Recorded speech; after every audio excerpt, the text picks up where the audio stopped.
ঝিনাইদহের মহেশপুরে খাল থেকে এক বৃদ্ধের মরদেহ উদ্ধার করেছে পুলিশ।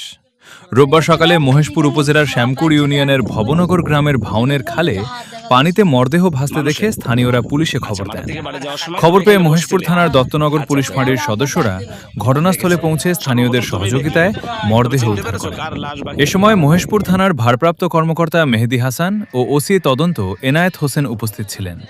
পরবর্তীতে স্থানীয়দের সহযোগিতায় মরদেহটির পরিচয় শনাক্ত করা হয়। নিহত আবুল হোসেন পার্শ্ববর্তী স্বরূপপুর ইউনিয়নের স্বরূপপুর গ্রামের মৃত বাহার আলী মণ্ডলের ছেলে।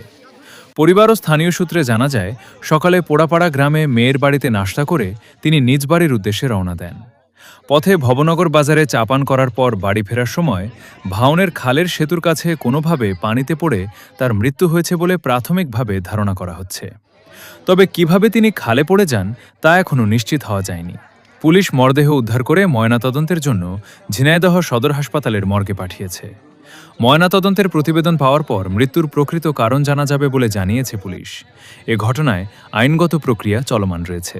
মশিয়ার রহমান টিঙ্কু, মহেশপুর, ঝিনাইদহ। আলামিনের বাপ আবুল ভাই।